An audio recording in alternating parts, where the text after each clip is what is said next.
Imagine this. You're trapped in a cave. The entrance is blocked by a boulder so heavy that 20 men couldn't budge it. And the thing that put it there, a 12-foot-tall, one-eyed nightmare, is reaching into your group, grabbing your friends by the legs and smashing their skulls against the rock floor like they're ripe melons. Then it eats them, raw, in front of you.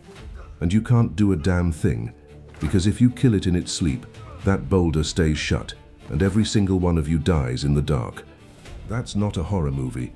That's Book 9 of Homer's Odyssey, written, or rather sung, roughly 2,700 years ago, and it's still the most brutal, psychologically accurate survival story ever put into words. But here's the paradox nobody talks about. The man in that cave, Odysseus, king of Ithaca, he's the guy who won the Trojan War, not with a sword, with a lie, a giant wooden horse. The greatest covert operation in human history. And his reward? 10 years of absolute hell. Every man under his command dead, his wife besieged, his son marked for murder, and his own mind slowly cracking at the seams. So let me ask you something, and I want you to actually think about this. Drop it in the comments right now. Is Odysseus a brilliant leader who survived against impossible odds? Or is he a catastrophic commander whose ego got every single one of his men killed? Write it down. And today, we're going all the way down, into the Bronze Age, into the mind of a broken soldier, into the real history hiding underneath the monsters. Let's go. Now, before we get to the cave, before we get to the monsters and the witches and the 7 years of depression on a beach, we need to understand who this guy was, because the Odyssey doesn't start with Odysseus. It starts 10 years earlier, on the bloody plains of Troy. And if you've only seen the Hollywood version, forget it. The real Odysseus of Homer's Iliad is not a smooth-talking diplomat. This man is a killing machine. In Book 10 of the Iliad, he and Diomedes go on a nighttime raid behind Trojan lines, and it's not noble, it's not heroic single combat. They slaughter sleeping Thracians, they kill King Rhasis in his tent, they steal his horses, the Thracians beg for their lives, and the Greeks show zero mercy. This is a special forces wet work operation in 1200 BC, and Odysseus is the team leader. He's also the guy who, when the war has ground to a 10-year stalemate, looks at the impregnable walls of Troy and says, "What if we just lie to them?" The Trojan horse, Book 8 of the Odyssey, referenced in flashback, isn't a gift. It's a deception package, an infiltration vector. Odysseus and his men crawl inside. The rest of the fleet fakes a withdrawal, and the Trojans, against all military logic, drag the thing inside their walls. And here's the detail Homer includes that always gets me. While they're hiding inside the horse, the Trojans are debating what to do with it. Some want to throw it off a cliff, some want to burn it. Odysseus and his men are sitting in the dark, listening to their own death being discussed, holding their breath. They get lucky. The horse stays, night falls. They crawl out, open the gates, and Troy, one of the great cities of the ancient world, is annihilated. Now, the war's over, the oaths are fulfilled, the Achaean warlords go their separate ways, and Odysseus just wants to go home. Simple, right? 12 ships, a few weeks of sailing. Ithaca is right there in the Ionian Sea. Except it isn't simple, because Odysseus and his men make their first stop in the land of the Cyclones, in Thrace, Trojan allies, and they do what any Mycenaean warband would do. They sack the city, they kill the men, they take the women as captives. And the Linear B tablets from Pylos confirm this was standard practice. Women listed as laborers from Asia, working in the palace economy. But here's the thing. Odysseus tells his men, "We need to leave, now." And they don't listen. They get drunk on plunder, and reinforcements arrive from the interior. A desperate fight breaks out at the ships. 6 men dead per vessel, 12 ships, 72 men gone, in the first hour of the journey home. And that's just the warm-up. The fleet gets blown off course. They hit the land of the Lotus Eaters, which the scholar Victor Berard, in his landmark 1927-29 work, Navigations du Lys, placed off the coast of North Africa, possibly the island of Jerba near modern Tunisia, where a narcotic fruit called jujube actually grows. Some of Odysseus' men eat it and immediately lose all will to go home. They just stop. They sit down and don't want to move ever again. And think about that psychologically. These are men who've been fighting for 10 years. They're exhausted, they're traumatized, and someone hands them a substance that makes them forget the war. Of course they take it. Odysseus has to physically drag them back to the ships, tie them to the benches, and force them to row. And then they reach the cave. The Cyclops Polyphemus, son of Poseidon, god of the sea. And what happens in that cave over 3 days is not a fairy tale. It's a hostage situation. It's a ticking clock survival scenario where the only weapon available is a sharpened stake and a jug of extremely strong wine. Odysseus gets Polyphemus drunk, drives the heated stake into his single eye, and when the blinded giant screams to his neighbors, "Who hurt you?" "Nobody. Nobody hurt me." And the other Cyclopes go, "Well, if nobody hurt you, stop screaming," and walk away. It's brilliant, it's funny. And then Odysseus ruins everything. Because as they're sailing away, clinging to the undersides of the sheep to escape the cave, Odysseus can't keep his mouth shut. He stands up on the deck and screams, "Hey, it was Odysseus, king of Ithaca, son of Laertes. Remember that name?" His men beg him to stop. He does it again, louder. And Polyphemus, blind and howling, prays to his father Poseidon. And Poseidon hears. Let that sink in. The entire rest of the Odyssey, 10 years of suffering, every single man dead, the near destruction of his household, traces back to one moment of ego. One moment where a soldier who'd just survived a hostage situation decided he needed credit. And that's where everything went completely off the rails. Quick pause. If you're already hooked, and I hope you are, because we're only 15 minutes into what is genuinely the greatest survival narrative ever composed, do me a favor. Hit subscribe, smash that bell. This channel exists because of people like you who want history told like it actually happened, not like a textbook put you to sleep in 11th grade. Alright, back to the nightmare. So Odysseus has angered the god of the sea. Let's think about what that actually means for a Bronze Age sailor. You're in a wooden ship, maybe 15 meters long, with a square sail and a crew of maybe 20 per vessel. The Mediterranean in winter is a death sentence. Even in summer, you're hugging the coast, praying the wind doesn't shift. And now the entity that controls the water has a personal vendetta against you. The fleet hits the Laestrygonians. And this is where the Odyssey stops being an adventure story and becomes a body count. Book 10, The Harbor at Pylos. Odysseus, on a gut instinct that has saved his life before, moors his ship outside the harbor entrance. The other 11 ships go in. And the moment the scouts are spotted, the giant king Antiphates grabs one of them and eats him on the spot. Then he screams, summoning hundreds of his kin to the cliffs above. They start hurling boulders down into the harbor. 11 ships, smashed. The survivors in the water are speared like fish and dragged up to be eaten, all of them, in minutes. Odysseus cuts his mooring line and runs. One ship, maybe 20 men left out of what was once a fleet of hundreds. And I want you to sit with that number. This isn't a rough voyage. This is the total annihilation of a military expedition, and it happens in about 20 minutes. The Laestrygonian episode is the single most devastating loss in the entire epic, and Homer gives it barely 30 lines, no speeches, no lamentation, just death, fast and total. The surviving ship limps to the island of Aeolia, where the wind god Aeolus actually helps them. He bags up every storm wind in the world, leaves only the gentle west wind to push them home, and says, "Don't open the bag." 9 days they sail. Ithaca appears on the horizon. Odysseus, exhausted beyond human comprehension, falls asleep. And his men open the bag, because they think there's gold inside. The winds explode outward. The ship is blown all the way back. And Aeolus, seeing them return, says, "You are clearly cursed. Get off my island." They don't get another chance. What follows is the island of Circe, Aea, where the crew is turned into swine.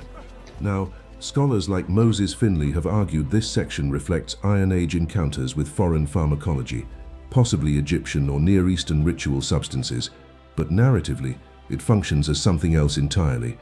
It's the moment where Odysseus stops being a commander and becomes a survivor. He's no longer leading an army.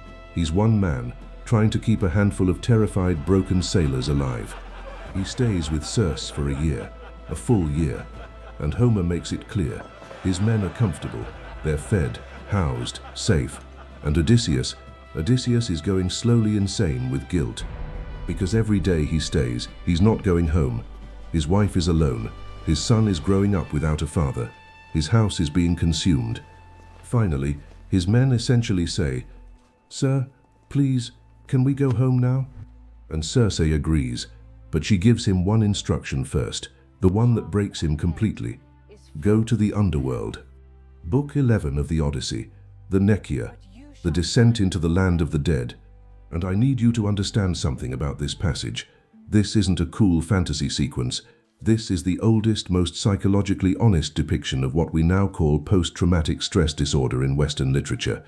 Odysseus sails to the very edge of Oceanus, the outer river, the boundary of the known world. He digs a trench, pours blood sacrifices, and the shades of the dead come rising up. And the first person he sees is his mother, Anticlea, who died of grief while he was gone. He reaches for her. 3 times he tries to embrace her. 3 times she dissolves like smoke through his fingers. If you've ever lost someone while you were deployed, while you were away, while you were stuck somewhere you couldn't control, and you got the news too late, and you couldn't say goodbye, and you reached for them and they just weren't there, you know what this scene is. Homer wrote it 2,700 years ago, and it still hits like a freight train. Then comes Agamemnon, the great king, the overlord of 1,000 ships, murdered in his own bathtub by his wife Clytemnestra and her lover Aegisthus the moment he walked through his front door. And his shade tells Odysseus, "Don't trust your wife, don't tell her everything, come home quiet." This isn't just myth. This is a soldier's worst fear, that the home you bled to get back to doesn't exist anymore, that the person you loved has moved on or turned against you, or that the world simply continued without you and resents you for coming back. And then Achilles, the greatest warrior who ever lived, and his ghost says the most devastating line in all of Greek literature: "I would rather be a servant, a slave to some landless peasant, and live, than rule over all the dead. Any life is better than death." The greatest hero of the age, saying he'd trade all his glory just to be alive and anonymous. Now, here's where the history gets fascinating, because scholars like Martin Nielsen and Joachim Latacz have argued that these underworld encounters preserve genuine memories of Mycenaean rulers. The names Agamemnon, Achilles, Ajax, Nestor appear in various forms in Linear B tablets from Pylos and other palatial centers. These weren't invented in the 8th century BC, they were remembered. Passed down through centuries of oral poetry by traveling bards called oidoi, using formulaic phrases, rosy-fingered dawn, wine-dark sea, godlike Achilles, as mnemonic anchors. The scholars Milman Parry and Albert Lord proved in the early 20th century that these repeated epithets weren't lazy writing, they were the technology of oral memory. The only way a story survives without writing is if it's structured like music, verses, rhythms, fixed phrases you can grab onto while you're improvising the next line. And the site of Lefkandi on Uluburun, a settlement that never fully collapsed after the Bronze Age disaster, shows us that some memory persisted. A massive structure from around 1000 BC, filled with heirlooms centuries old and exotic Near Eastern goods. People in the Dark Age remembered the Great Age before.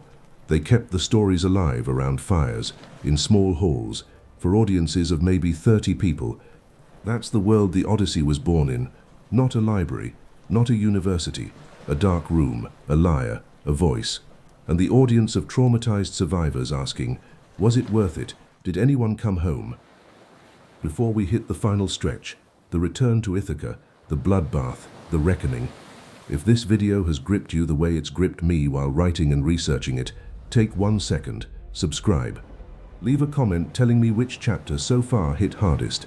It genuinely helps this channel survive in an algorithm that would rather show you another cat video. Thank you. Now, The Sirens, Book 12.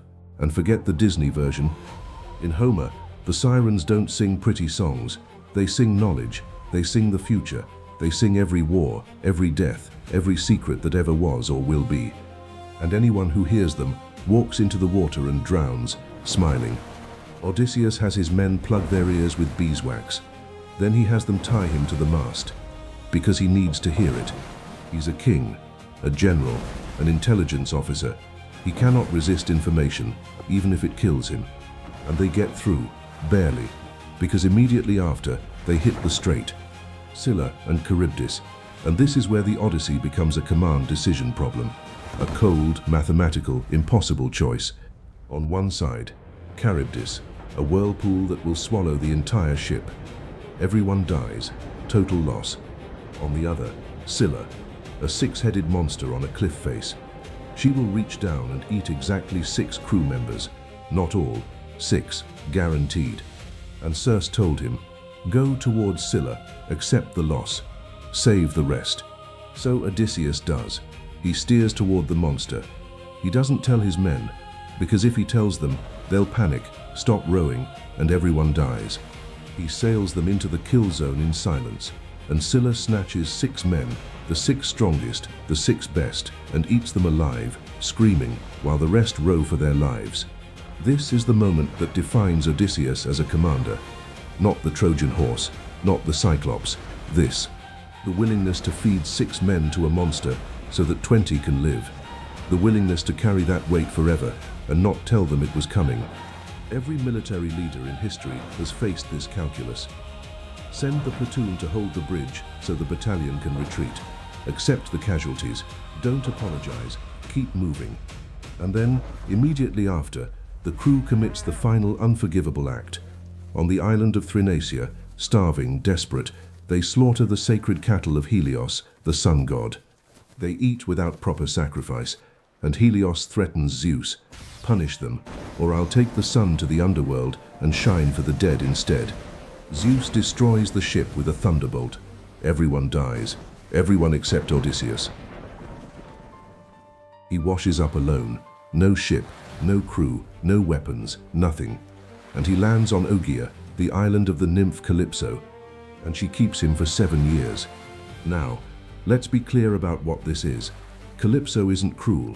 She feeds him, she sleeps with him, she offers him immortality. And Odysseus sits on the beach every single day and weeps. For 7 years, staring at the sea, watching the waves go in the direction of home. This is depression. This is captivity. This is a man who has lost everything and everyone, who is being told, stay here forever, be immortal, forget your mortal wife, forget your son, forget your life, and he is dying inside because he cannot go home. Homer writes, in Book 5, there he sat, grieving, on the shore, wetting his face with tears, his life ebbing away as he wept for his return. And I think about every prisoner of war, every person stuck in a foreign country by circumstance, by politics, by someone else's decision. The feeling of watching life happen somewhere else while you're frozen. Calypso's island is the most realistic depiction of helplessness in ancient literature. It takes divine intervention, Athena going to Zeus, Zeus sending Hermes to finally get him out. And even then, Poseidon wrecks his little raft.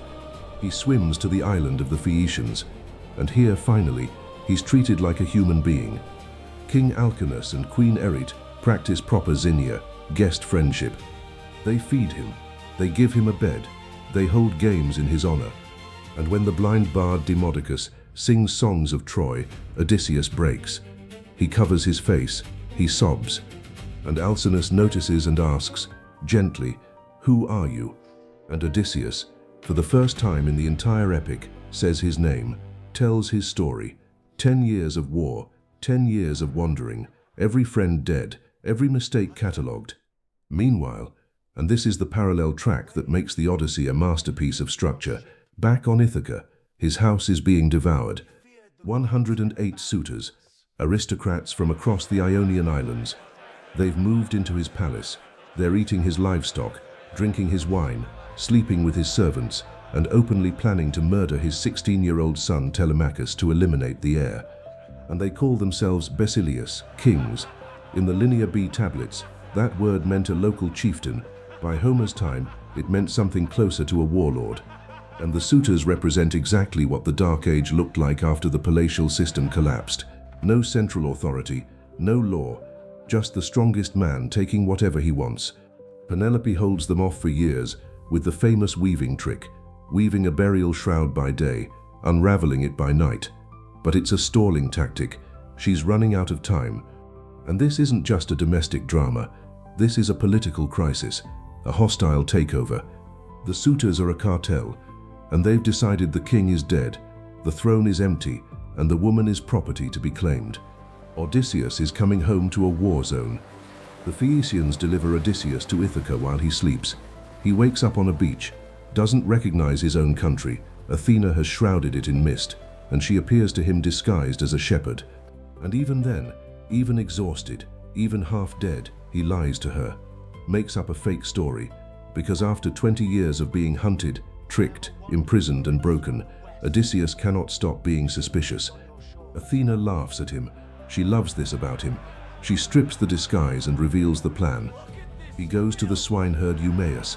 He reveals himself to Telemachus, and then Athena transforms him into an old beggar, ragged, beaten, pathetic.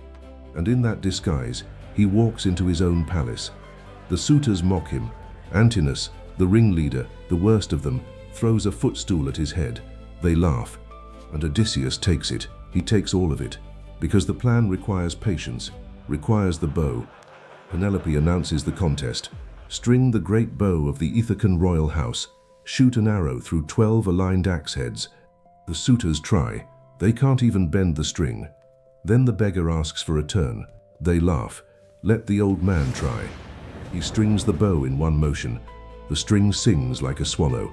He draws, he fires, through all 12 axe heads, clean. And then he turns the next arrow on Antinous, through the throat. The suitor is drinking wine. The arrow punches out the back of his neck. He drops. Wine and blood mix on the floor. And then the slaughter begins. This is not a heroic duel. This is not noble combat. Odysseus, Telemachus, Eumaeus, and the cowherd Philoetius bar the doors. The suitors are unarmed. They're drunk. They're panicked. And Odysseus kills them, all of them. 108 men, plus the disloyal servants. Homer does not look away. He describes the bodies piling up, the blood on the floor, the suitors scrambling, trying to hide behind tables, begging for mercy. Odysseus gives none. This is not justice in a modern legal sense. This is Bronze Age reclamation. A king reasserting sovereignty over his household by the only means available in a world without police, without courts, without a state monopoly on violence. You take back your house with blood, or you don't take it back. And then Athena intervenes. The families of the dead suitors come for revenge. Civil war is about to erupt, and the goddess literally commands peace, steps between the armies and says, enough. And it's over. 20 years, 10 at Troy, 10 on the sea. And it ends not with a triumph, not with a parade, but with a tired, scarred man standing in a room full of corpses, looking at his wife, wondering if she still knows him. So, let's go back to the question I asked you at the start. Is Odysseus a genius who survived against all odds? Or is he an egoist who got his entire crew killed? And the answer, the real, uncomfortable, honest answer, is that he's both. He's the man who named himself to the Cyclops out of vanity, and he's the man who tied himself to the mast to hear the sirens. He's the man who fed 6 crew members to Scylla without warning them, and he's the man who wept on a beach for 7 years because he missed his wife. He is a war criminal by the standards of the Sicans. He is a survivor by the standards of every god who tried to kill him. He is a father who missed his son's entire childhood. He is a king who came home to find his throne occupied by parasites. He is all of it, at once. And that's why this story has survived 2,700 years, not because of the monsters, not because of the magic, because of the man. And here's the final thing, the historical thing, because we know, from the Uluburun shipwreck of 1300 BC, loaded with goods from 7 different civilizations, from Tim Severin's 1985 voyage proving a Bronze Age ship could make the journey from Greece to Turkey and back, from the Linear B tablets at Pylos listing women taken as war captives, from the archaeological layers showing every major Mycenaean palace destroyed around 1200 BC, we know that the world of the Odyssey was real.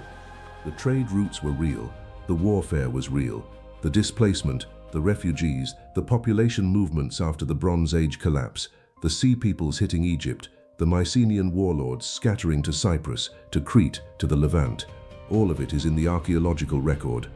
The Odyssey is not a fairy tale, it's a memory, filtered through centuries of oral poets, layered with myth, dressed up in monsters. But underneath the Cyclops and the Sirens and the witch goddess, there is a real man, a real sailor, a real soldier who came home from a war that broke him, to a home that had moved on without him and had to fight to reclaim his place in the world. Every veteran who's ever walked through their front door after deployment and felt like a stranger, every person who's ever lost years to circumstances beyond their control and had to rebuild from nothing, every family that's had to learn how to be a family again after absence and trauma. That's the Odyssey. That's why we keep telling it. That's why, in 2026, it's being retold yet again. The story doesn't end. It just gets new voices. Thank you, genuinely. Thank you for spending an hour with me on this. I know that's a lot. I know the algorithm doesn't reward patience, but you stayed, and that means the world. If this moved you, share it with someone, a friend who loves history, a veteran who might see themselves in Odysseus, a kid who thinks Greek myths are boring and needs to hear them told like this. I'll see you in the next one. Until then, keep your eyes on the horizon, and for the love of all the gods, don't open the bag of winds.